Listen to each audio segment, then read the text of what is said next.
guess just your initial reaction to what you see there. Yeah, I mean, it's exciting. All the drama was taken out of it early, just being one of the first teams up there. Regardless of where you go, who you play, it's going to be a good challenge. I mean, like I said, after the game on Saturday, it's 5 wins to Omaha, no matter how you draw it up. And, obviously our whole focus right now is finding out a way to beat Northeastern. Obvious connections with Coach Van Horn being in that same regional. What's your history playing against him, and what's that dynamic like? I want to say, so we played Arkansas 4 times when I was an assistant here. They came up here for 2. We went down there for 2.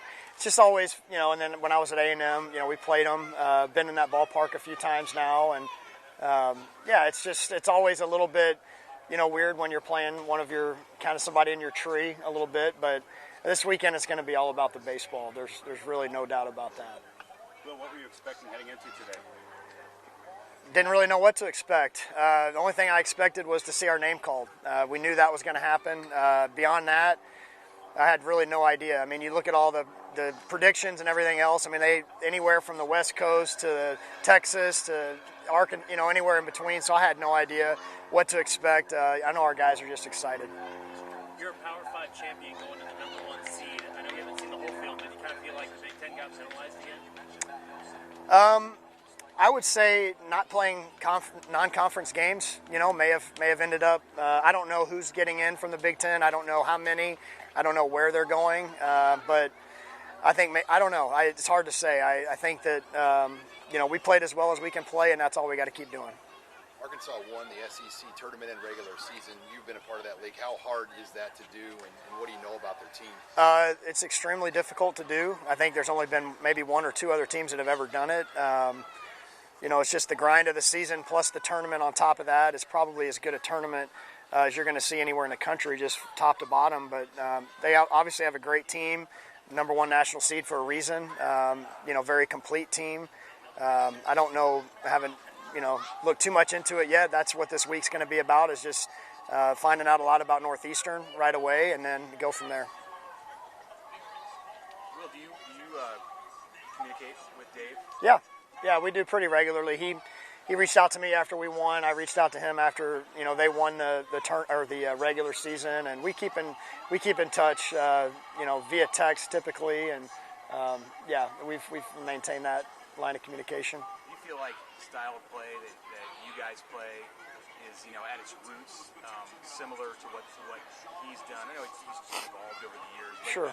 Are there similarities in the types of baseball teams that you coach? I would say so. I would say just that's kind of the style of baseball that I've known just as a player. I've kind of saw what worked here before as a player and as an assistant coach. And, bringing Coach Harvell here, he's kind of been in that same family tree with offensive baseball and giving him, complete control of that. He's done a fantastic job. And, a lot of the similar stuff, the pressure bunt game, some, guys that can run and steal, and then some guys in the lineup that can, drive the ball too. So I think you just want to be diverse. What are the challenges of strategizing your pitching for the weekend and kind of knowing who you want to throw on each day going forward? Well, at first glance, I mean, we've done one thing all year, so it's Povich has been our Friday guy all year long. Northeastern obviously has a great team. I think they lost 10 games all season long.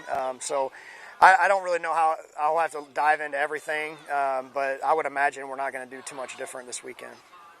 The way you guys were able to shut down Michigan so well with your pitching staff, how confident are you in those guys heading into the regional? Yeah, I mean, the same confidence I've had in them all year. I mean, they've really they've pretty much the whole year we've seen our guys throw strikes.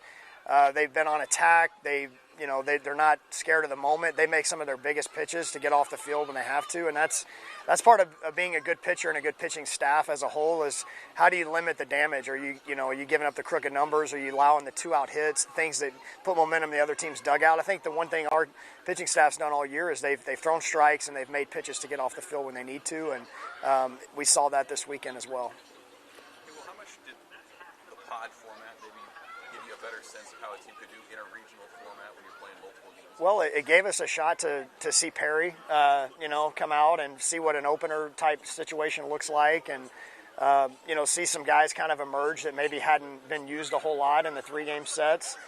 some guys that we're probably going to count on this weekend. So I think the 4-game series in general kind of allowed us to see some things that maybe we wouldn't normally have seen, and then playing 2 different teams, having 2 different scouting reports, those type of things. It does give you a little bit of a regional preview that way. Well, with Spencer and Max winning Player of the Year and Freshman of the Year, can you just kind of speak to how deserving they were of those awards this season with the way they played? Yeah, with Max, the Freshman of the Year, I mean, it's pretty crazy how his regular season went. He hit a home run I think the first pitch of his collegiate career, and then ends up hitting a home run his last at bat of his regular season of his freshman year. So in between that, he was just very, very consistent. I'm really proud of how much he's improved at third base throughout the course of the year too. He DH'd a little bit early.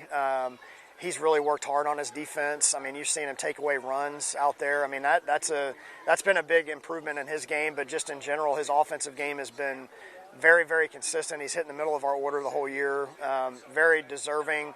I think he was probably top 3 in the conference in hits, so all stuff that's tough to do, coming as a freshman, playing right away, number 1. And I've said this before with him, just facing a college right-handed slider for the first time and doing what he's done is very, very impressive. And then Spencer has meant everything to this team, just as far as the pitching side of it. If we don't have him at the back end of games, what's our record look like? He's hitting a 3-hole. He's played as good a college shortstop as I've ever seen in my life.